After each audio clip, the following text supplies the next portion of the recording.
Good morning, grade 12s.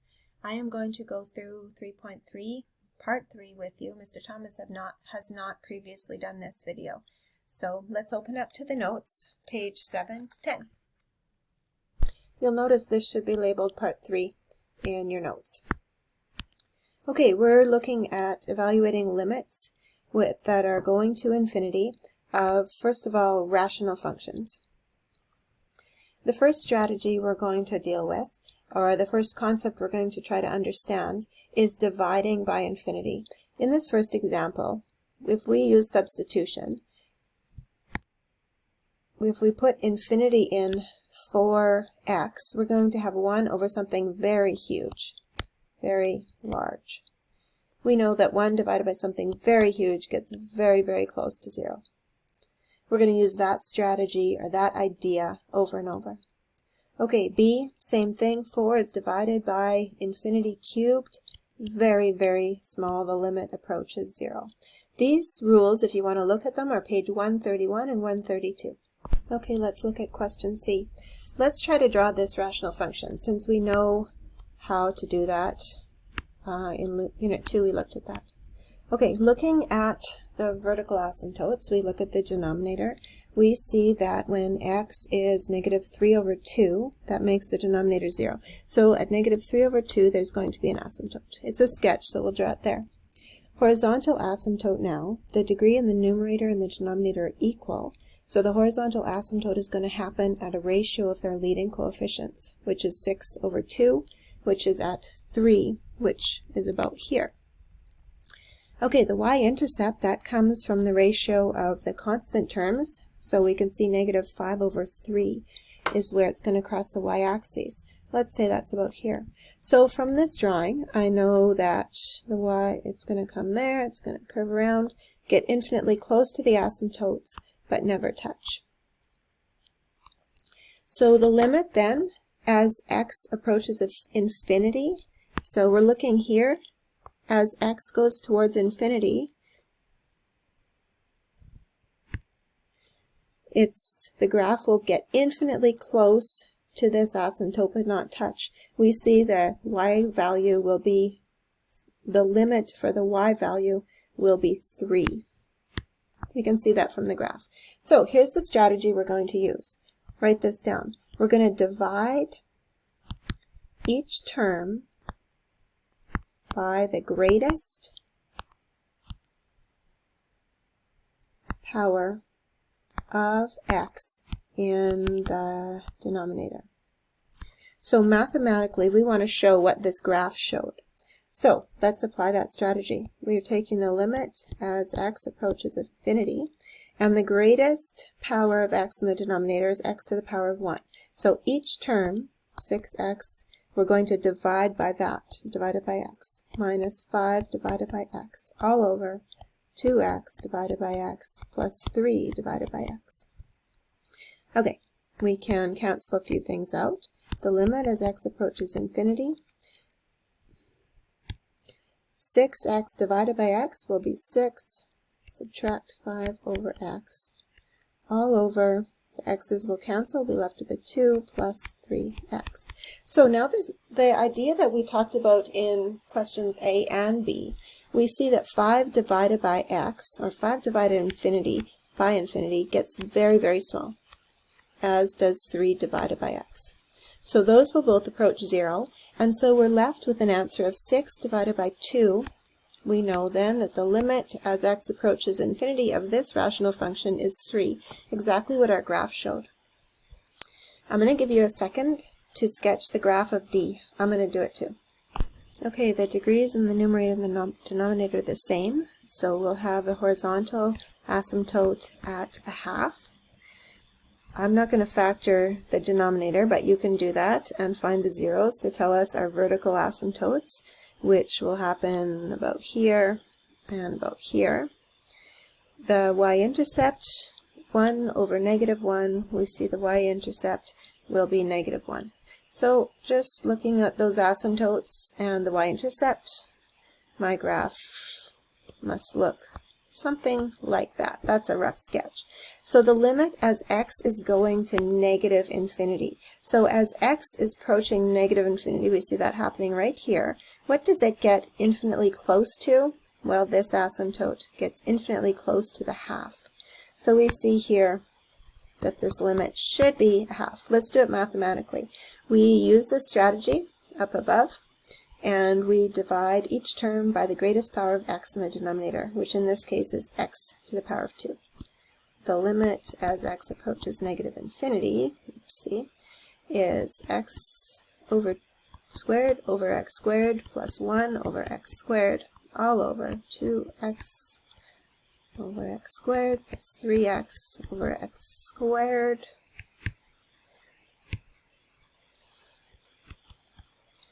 and negative 1 over x squared. Now let's reduce that. We've got the limit as x is, why does that keep happening? I'm not sure. As x is approaching negative infinity, x squared over x squared is 1 plus 1 over x squared all over. We reduce that, we get a 2. Reduce that, we get 3 over x, and we get a 1 over x squared.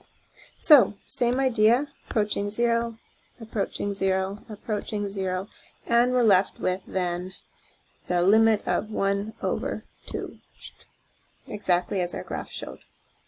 Okay, E on the next page, you can see the greatest degree of x in the denominator is x cubed.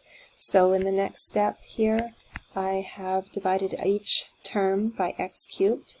In the following step then, here, I've reduced those terms. You can see which of them approach 0, and then the limit equals 0. Now if you wanted to draw this graph, you sure could, or you could type it into Desmos to check that as x is approaching infinity, actually the graph gets infinitely close to 0. When we look at f, we can see the greatest degree of x in the denominator is 1, so we divide each term by x to the power of 1. When we reduce that, we get x plus 5 over 1. Then if we substitute them in, infinity plus 5 divided by 1, that gives us positive infinity as the limit, meaning that as the x goes to positive infinity, so does the y go to positive infinity. Actually, when it goes to infinity, we say the limit does not exist. We just say infinity. Okay, flipping the page.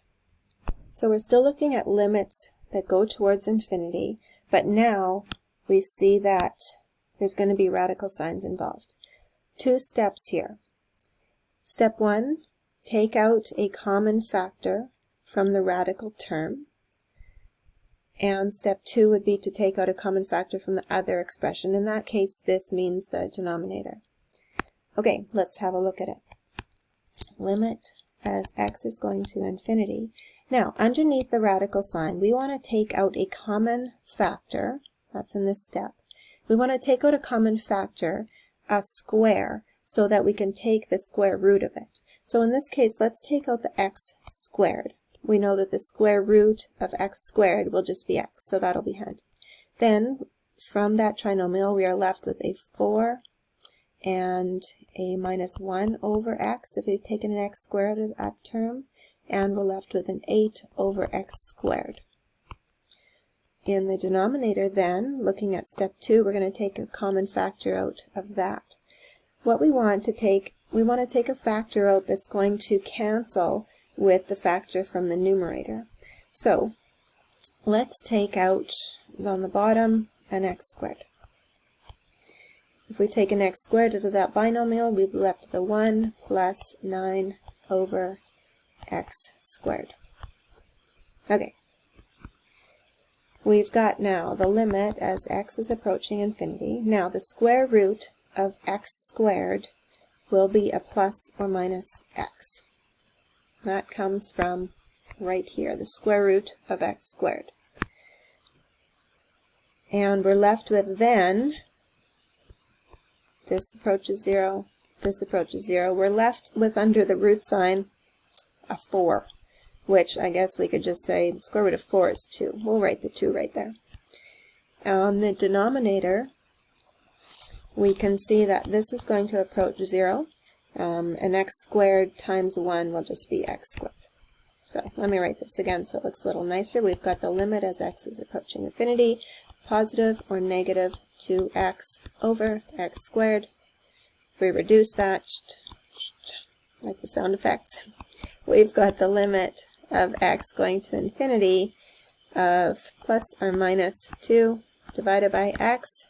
Well, we know that when we divide by x, we substitute infinity into there, that gets very, very small and approaches 0.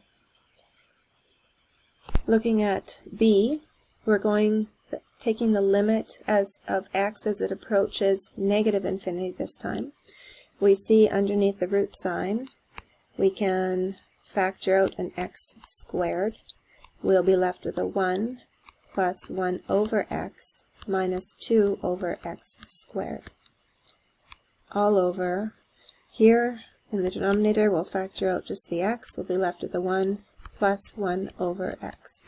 You can see that the strategy of factoring out something larger than in the trinomial or the binomial gives us fractions, which we know how to deal with. So this is ideal because all three of these approach 0. So then, in the numerator, we've got approaching 0,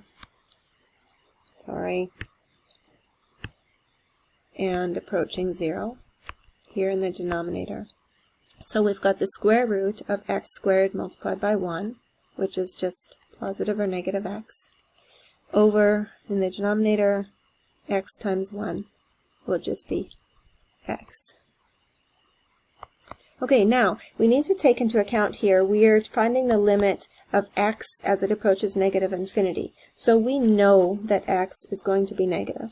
So here, in this case, we're dealing with a negative x, not the positive option. Negative x divided by x will give us negative 1, the limit.